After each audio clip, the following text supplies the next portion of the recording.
Channel को subscribe करें और सभी अपडेट्स के लिए बेल आइकन जरूर क्लिक करें। और हाँ, वीडियो लाइक और शेयर करना मत भूलिएगा। रोशनपुर नाम के गांव में चंदा और शांति नाम की जिठानी और देवरानी रहती थी। चंदा का पति बहुत पैसे वाला था। उनके पास किसी भी चीज की कोई कमी नहीं थी और उसके विपरीत शांति का पति बहुत ही गरीब और नशेड़ी था। शांति चंदा के घर में काम करके अपना घर चलाती थी। भाभी, घर पर खाने के लिए कुछ भी नहीं है। अगर आप थोड़ा खाना दे पाए तो बहुत मेहरबानी होगी। मुझे जो भी पैसे मिलते हैं वो तो आपके देवर नशे में उड़ा देते हैं। ये तुम लोगों का ना रोज रोज का ड्रामा हो गया है। अब देवर जी कमाते नहीं है तो मैं क्या करूं? तुम्हारा पति तो तुम्हारी सारी कमाई दारू में उड़ा देता है। रहने दो भूखा उसे। अरे ऐसे मत बोलिए भाभी, आप तो जानती ही हैं कि वो मन के कितने साफ हैं, पर इस बेरोजगारी के कारण उन्हें दारू पीने की लत लग गई है। अरे अपना ये रोना गाना बाद में कर लेना, पहले काम निपटा ले घर का। मेरा और टाइम खराब ना कर। जा गेहूं पीस ले, फिर तुझे कपड़े भी धोने हैं। शांति रसोई घर में जाकर गेहूं पीसने लगती है। पीसते पीसते कुछ गेहूं वहां कपड़ों में गिर जाते हैं, जिसे देखकर उसके दिमाग में एक आइडिया आता है। क्यों ना ऐसे ही थोड़े गेहूं मैं अपने पल्लू में बांधकर घर ले जाऊं, फिर एक बर्तन में जमा कर लूंगी और उसे पीसकर रोटी बना लूंगी। कुछ दिन तो ऐसे ही चलता रहा, मगर फिर एक दिन चंदा ने शांति को ऐसा करते हुए देख लिया। अरे पहले तो मुझे लगा तुम लोग बस गरीब हो, पर तुम लोग तो चोर भी हो। चोरनी कहीं की। मुझे तो लगता था तू गेहूं पिसती है, पर तू तो अपने पल्लू में गेहूं छुपा कर ले जाती है। निकल मेरे घर से। मुझे माफ कर दो भाभी, हमारे पास खाने के लिए एक दाना तक नहीं था, इसलिए मुझे ये सब करना पड़ा। अरे तुम लोग मेरे रिश्तेदार हो, इसीलिए दया कर कर तुझे मैंने अपने घर पे काम पर रख लिया। पर तू और तेरा पति हमारे खानदान का नाम मिट्टी में मिलाने पर उतारू हो चुके हैं।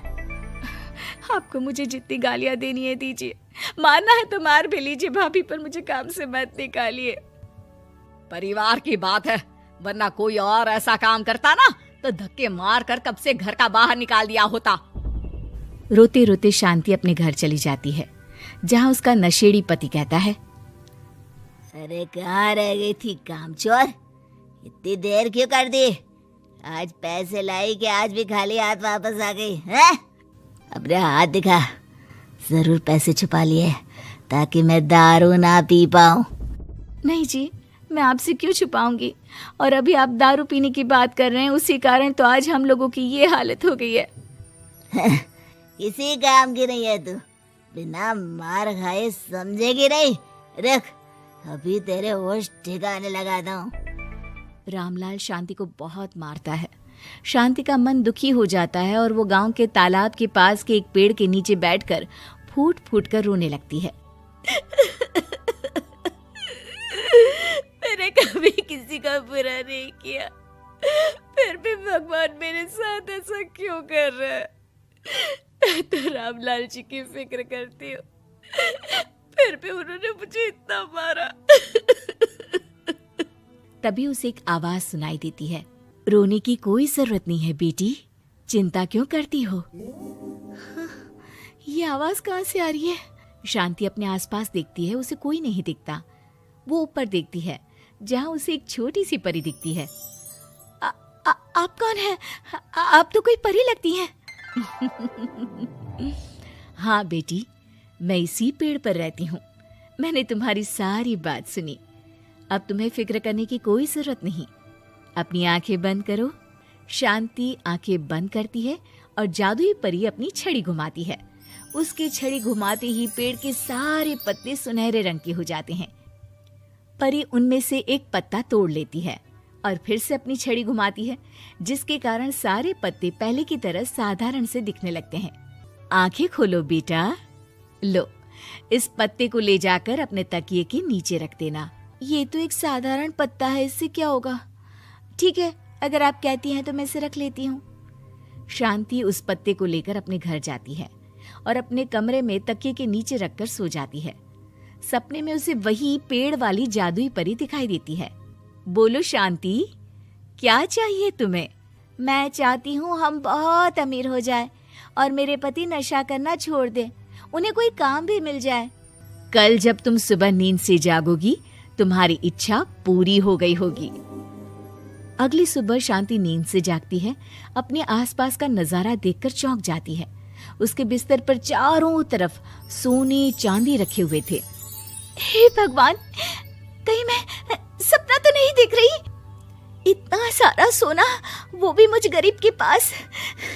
रामलाल जी को बताती हूँ, वो बहुत खुश होंगे। शांति जैसे ही कमरे के बाहर जाती है, वो देखती है कि रामलाल सूट बूट पहने काम के लिए बाहर जा रहा होता है।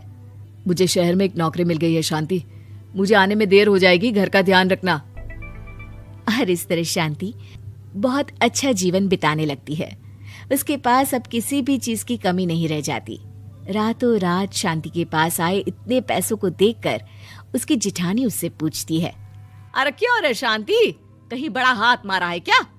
अचानक तुम लोगों के पास इतना पैसा कैसे आ गया? नहीं नहीं भाभी, ये सब तो जादुई परी के दिए हुए पत्ते का कमाल है।